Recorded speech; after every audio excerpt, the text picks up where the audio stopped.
Hello friends, welcome to traditional foods. இன்றைக்கி நம்ம என்ன பார்க்க போகிறோன்னா கிறிஸ்பியான சிக்கன் 65 தான் பார்க்க போகிறோம். இதே மாதிரி செஞ்சு பாருங்கள், அப்படியே கடையில் வாங்கி சாப்பிட்ற டேஸ்ட்டில் இருக்கும். நம்ம சேனலை சப்ஸ்கிரைப் பண்ணாமல் பார்த்துக்கிட்டு இருந்தீங்கன்னா மறந்துடாமல் சப்ஸ்கிரைப் பண்ணிக்கோங்க. சிக்கன் 1 கிலோ போனோட தான் எடுத்திருக்கேன். அது நல்லா வாஷ் பண்ணி எடுத்துக்கிட்டேன். முட்டை 1 முட்டை போட்டுக்கரலாம். இஞ்சி 1 துண்டு, 5 பல் பூண்டு இதை எடுத்திருக்கேன். இதை நல்லா அரைச்சி இதோடு சேர்த்துக்கரலாம். இது தண்ணி கம்மியாகவே ஊற்றி அரைச்சிக்கோங்க, இல்லைன்னா தண்ணி ரொம்ப இருக்கும். இது ஃபுல்லாக இதோடு சேர்த்தாச்சு. உப்பு 1/4 ஸ்பூன் போட்டுக்கோங்க. அடுத்து கார்ன்ஃப்ளவர் மாவு 1 ஸ்பூன் போட்டிருக்கிறேன். சிக்கன் 65 மசாலா 60 கிராம் அளவுக்கு போட்டிருக்கேன். இது நீங்கள் அரைச்சது இல்லை அப்படின்னா ரெடிமேட் மசாலா கூட சேர்த்துக்கோங்க. இந்த மசாலாவிலேயே உப்பு இருக்கும், அதனால் நான் உப்பு கொஞ்சமாக தான் போட்டு 1/4 ஸ்பூன் அளவுக்கு தான் இதோடு சேர்த்துருக்கேன்.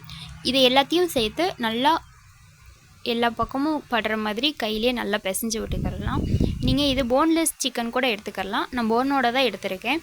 இதை எல்லா பக்கமும் நல்லா படுற மாதிரி கையிலே நல்லா பிசைஞ்சு விட்டுக்கோங்க. எல்லாம் நல்லா பிசைஞ்சாச்சு. லாஸ்ட்டாக கடல மாவு 1 ஸ்பூன் போட்டிருக்கிறேன். இதோட நீங்கள் எல்லாத்தையும் சேர்த்து நல்லா மிக்ஸ் பண்ணிக்கோங்க. அடி எல்லாம் படுற மாதிரி நல்லா மிக்ஸ் பண்ணிக்கோங்க. இதோட 1 ஸ்பூன் தயிரும் சேர்த்து நல்லா மிக்ஸ் பண்ணிக்கோங்க. அடியெல்லாம் படுற மாதிரி நல்லா மிக்ஸ் பண்ணி நல்லா பரத்தி வச்சுக்கலாம். பரத்தி வச்சு ஒரு அரை மணி நேரம் ஊற விடணும். அப்போ தான் எல்லா பக்கமும் நல்லா உப்பு பிடிச்சிருக்கும், மசாலாவும் பிடிச்சிருக்கும், டேஸ்ட்டும் நல்லாயிருக்கும். நம்ம அப்படியே கடையில் வாங்கி சாப்பிட்ற டேஸ்ட்டில் அதே டேஸ்ட்டில் இருக்கும். இதை அரை மணி நேரம் நம்ம ஊற வைக்கணும். அதுக்காக எல்லா பக்கமும் இந்த மாதிரி பரத்தி எடுத்து வச்சுக்கிறலாம்.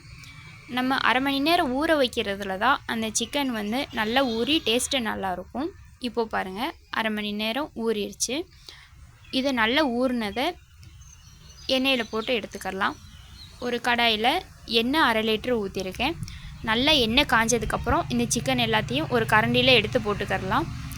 நீங்கள் போட்டுட்டு கிண்டி விடக்கூடாது. ஒரு பக்கம் நல்லா வெந்ததுக்கப்புறம் தான் இன்னொரு பக்கம் திருப்பணும். சும்மா திருப்பி விட்டிங்கன்னா அது மசாலா பிரிஞ்சிடும். அதனால் நீங்கள் திருப்பி விடாமல் ஒரு பக்கம் நல்லா வெந்ததுக்கப்புறம் அடுத்த பக்கம் திருப்பி விடுங்க. இதில் எல்லா சிக்கனையும் இதோட சேர்த்து போட்டுக்கரலாம். நான் ஹை ஃப்ளேம்லேயே தான் வச்சுருக்கிறேன்.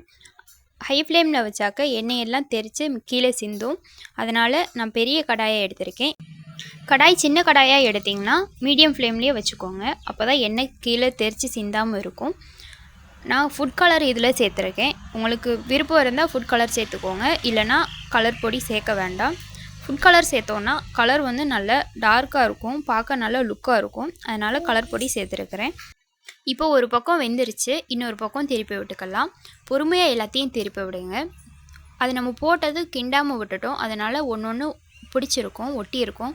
அந்த ஒட்டினது எல்லாத்தையும் நல்லா பிச்சு திருப்பி விட்டுருங்க. பாருங்கள், இப்போது நல்லா வெந்தது தெரியுது. நீங்கள் அது நல்லா வெந்தது, அது கலரே நல்லா டார்க்காக இருக்கும், நல்லா மொறுமொறுப்பாக பார்க்கவே நல்லா கிறிஸ்பியாக இருக்கும். அப்படி நல்லா வெந்ததுக்கப்புறம் இந்த மாதிரி ஒரு கரண்டியில் எடுத்துக்கோங்க. எண்ணெயெல்லாம் நல்லா வடித்து விட்டுருங்க. இந்த சிக்கனில் புளிப்பு சுவை இருக்கணும் அப்படின்னா இந்த மசாலா போடும்போது அரை லெமன் புழிஞ்சு விட்டு அடுத்து ஊற வச்சு இது மாதிரி எடுத்து போட்டுக்கோங்க. பாருங்கள், நல்லா வெந்து நல்லா கலர்ஃபுல்லாக இருக்குது. இந்த மாதிரி நீங்கள் செஞ்சு பாருங்கள். கடையில் வாங்கி சாப்பிட்ற அதே டேஸ்ட்லேயே இருக்கும். ஒரு முறை இந்த மாதிரி வச்சு பாருங்கள். இனிமேல் இதே மாதிரி தான் வைப்பீங்க.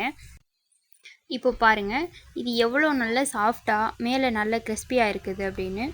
நீங்கள் இப்படி வச்சிங்கன்னா உள்ளே நல்லா சாஃப்டாக மேலே நல்லா கிறிஸ்பியாக நல்லா டேஸ்டியாக இருக்கும்.